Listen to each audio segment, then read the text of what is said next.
My name's Steve Large. I'm the Finance Director at King's College London. Like most finance directors, my talk involves quite a lot of PowerPoint, for which I apologise now. On a more positive note, I don't intend to talk to any of the slides in any great detail. It's more a resource for you to take back to your institutions and refer to it as you may need to after this event, and I'm sure the slides will all be made available through Gary and others at some point over the next couple of days. I just wanted to cover three things in this session. Firstly, to provide a bit of context on the size and shape of UK higher education system. I don't know how familiar all of you are, so I thought I would just shape that for you. Secondly, I wanted to give a summary of the recent changes to higher education funding and student finance. And lastly, to provide an initial assessment of the impact of those changes to date, albeit it is very, very early days with regard to the recent reforms. And hopefully this will provide some context and some useful background to all the sessions which are going to follow over the next couple of days. So I thought we'd start with some facts and figures. There are over 160 higher education institutions in the UK, generating total income of just under 28 billion today, some 180,000 academic staff and some 2.5 million students in the UK system, of which around 3/4 are undergraduates and 1/4 postgraduate. Around 80% of students come from within the UK, 5% from Europe and the remainder from the rest of the world. However, the UK higher education system is not homogenous. It is a very diverse sector, ranging from small specialist institutions to large multi-faculty universities. So the recent changes to higher education will therefore affect institutions differently and require different strategic responses. As well as being a diverse sector, it's a sector that's undergone rapid growth over the last decade or so. There are 1 million more students in the UK higher education system today than 15 years ago.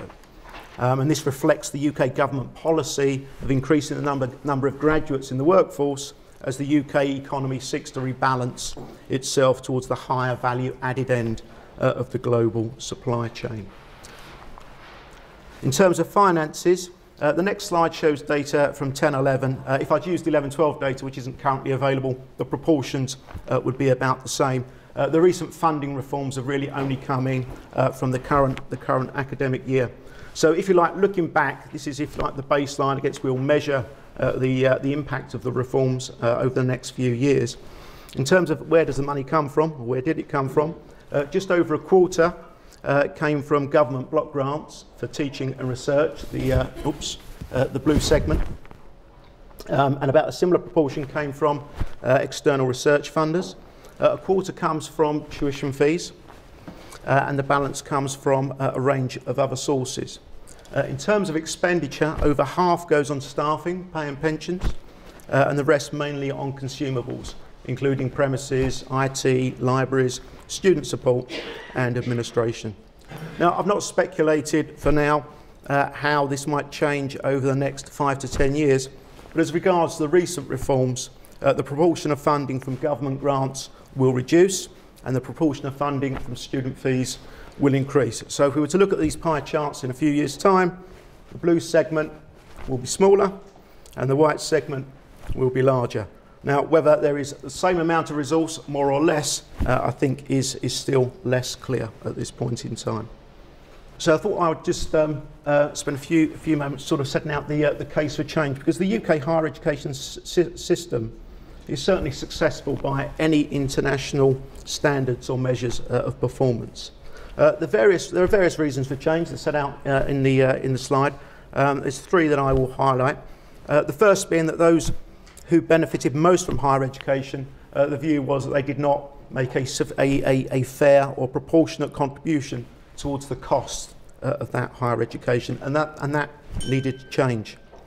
Secondly, that in a largely publicly funded system constrains the ability of UK higher education to compete on a global scale. And thirdly, in a supply-side system where student numbers under the old system were strictly controlled for home students, and in our language, home students includes students from across the EU as well, constrains the best institutions from growing to meet student demand, thereby restricting student choice, limiting innovation, and to some extent protecting inefficiency within the system. Now, there's been many and varied policy responses to these challenges that I've just summarised. The policy response that I'm going to talk about is the policy response in England. And this started under the previous Labour administration and has continued under the current coalition government. The devolved administrations in the UK, Scotland, Wales, Northern Ireland, have developed their own response. So what I'm going to talk about is very specific to England. And in England, the policy response culminated in the 2011 White Paper, Students at the Heart of the System. Although to date there has been no higher education bill, with the reforms largely implemented without the need for any primary legislation. And for these reforms to be considered a success, they would need to deliver increased investment, quality and participation in higher education. And later on I've made an initial assessment against these measures of performance. So let's get into some of the detail and start with funding and financing of institutions and students. The key change, Ian referred to it in his opening remarks, is the shift in the balance of funding from block grant to tuition fees. I mean, this just changes the funding dynamic. The more students you recruit, the more money you get, and vice versa. Popular institutions can now expand, and more students can get into their first choice of university. There will be some government grant funding still available, but only where it supports a particular and very specific public policy objective. And from the student's point of view, higher education still remains free at the point of entry. What you pay will depend on what you earn once in employment. So there are no upfront charges for EU students entering the English higher education system. It's financed via loan from government at a subsidised rate. However, government will continue to control the cost of higher education at the macro level. Competition will certainly be encouraged by allowing institutions to recruit as many of the very best students as they are able to attract, consistent with their own recruitment strategies. And later on, I think our head of admissions is going to be talking a lot more about policies to do with AAB and ABB students, and we'll fill in a lot of that detail. And whilst there will continue to be a cap on the number of places available for those who do not get the best grades at A level, these places will also be contestable through a core and margin system. 20,000 students were moved into the margin in the current year, and that will increase to 25,000 students going into the margin next year. So these are students for which institutions can bid to get the places into their institutions, and the market will be opened up to a range of new providers, including further education colleges and private sector providers that meet certain minimum quality thresholds. So institutions will in future compete on both quality and price. No additional money will be made available, so all of these changes will require increasing operating efficiency and more strategic focus on costs than has arguably been the case within the system to date. And to enable students to make more informed choices, more information will be made available to them. This includes a new requirement to provide a standard set of information about courses, a key information set, with a regulator, the Office of the Independent Adjudicator, to help ensure courses live up to the prospectus. And to ensure institutions continue to play their part addressing social inequality and recruit students from less traditional backgrounds, all institutions seeking to charge more than the new lower fee, £6,000 a year, are required to draw up an access agreement with the access regulator, the Office for Fair Access, or OFFA in shorthand. Those institutions who have the furthest to go in increasing our participation are expected to invest a higher proportion of the additional fees that they will charge under the new system. And performance against agreed benchmarks and access targets are monitored annually, and there are sanctions if progress is not made by institutions against their access agreement. What I thought I'd do, just to break up the words, is use a bit of colour. Don't worry that you can't read the numbers. It's, I guess, the colours that are important. This is a fee modeller that we put together at King's when we were sort of planning for the reforms, just to try and get a sense of what the reforms might mean for us in financial terms. And across the horizontal is the reductions in government grant. We weren't sure how much. So there's a range of assumptions there from 40% to 80%. And then on the vertical, we modelled that against different levels of tuition fee. So from the new minimum fee of £6,000 in increments of £1,000 up to the new fee of £9,000. The fee levels, if you can read it in the brackets, are, if you like, the additional fees that we would receive at those new fee levels, bearing in mind there is already a tuition fee of £3,300 or so that's already charged or was charged under the old funding system. So it's just trying to get a sense of where we might come out. The red segments mean we're out of the money. The amber segments would be break even, and the green segments means we would have been slightly ahead under the new system based on those different planning scenarios. And the point here that I wanted to make is that there aren't that many scenarios in which King's, as a prestigious institution, would actually be ahead under the new funding system once the reforms had come into play. And that was just on recurrent. If we factor in capital, well, it pretty much all turns red. So it's just to re-emphasise the point that, assuming no change in terms of overall intake of students into the college, overall we've got no more money in the new system than we had in the old system, and yet the pressures from students who are perceiving that they're paying £9,000 a year will increase and will certainly change the pressures on institutional management to respond in perhaps a very different way than they have in the past, which was a model which was largely funded by block grant.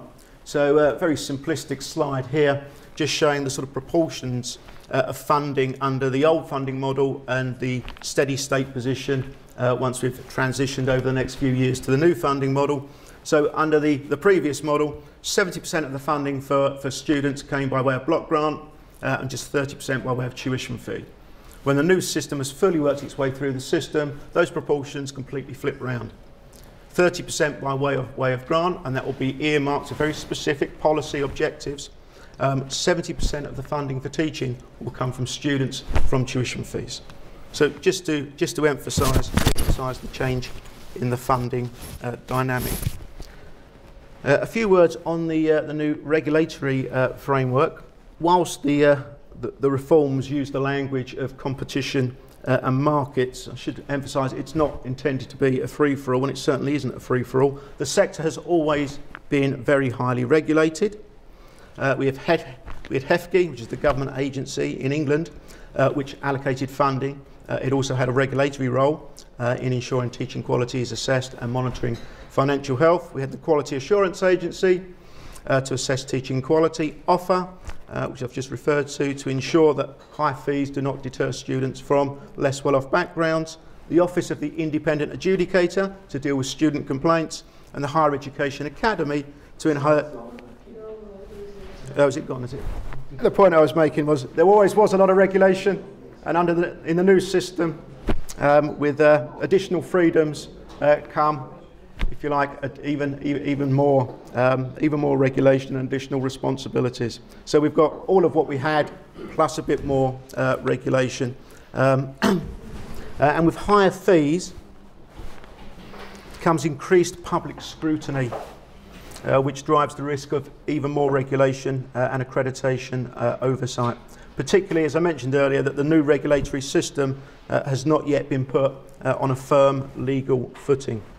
So in summary, the reforms use the twin levers of competition and regulation to promote change, competition to deliver the positive benefits of the market, and regulation to protect students and prevent any market abuse. And for students, repeat, there are no upfront fees, so there should be no financial barriers to entry to higher education. And with opening up of places at an institution level, more students should be able to get into their first choice of university. So if you can remember those sort of the three criteria: additional investment, quality, and participation. So in terms of investment, certainly to date, the amount of resource, financial resource coming into the system has remained in line with government plans. So you could say, well, that's not a surprise, you know, government's done what it said it was going to do, but I think in the current environment, government doing what it said it was going to do in financial terms is not a bad settlement, it's not a bad outcome. There is some new capital investment coming into the system. It's coming in a slightly different way than it came in before. But again, I think government has perhaps belatedly woken up to the fact that cutting all capital investment perhaps wasn't a particularly good idea. So there is more money coming in for capital. Average fees have actually gone up slightly. So whilst there is greater competition and contestability for places, that's not yet worked its way through into lower or reduced tuition fees. It's fair to say they haven't gone up significantly, and at one level they can't because government has capped the fee at £9,000 for this year and for next year. So there is no inflationary uplift either. But it's interesting to note that there isn't, as yet, there's no downward pressure on institutions, or pressure on institutions to reduce fees downwards. I guess the main gap in the current policy response from government is that postgraduate student funding has yet to be addressed. So all the focus to date has been on undergraduates. There's still a big issue to be resolved about funding postgraduates into the future, and I think that's the area of most concern for institutions like King's. So if we were to score the government to date, on investment, I think they've done a reasonable first step. The money has certainly flowed in where other parts of the public services have received significant reductions in funding, but I think we've still got some way to go before we can sort of say that increased investment will flow into the system as a consequence of the recent reforms. Now there's a couple of charts.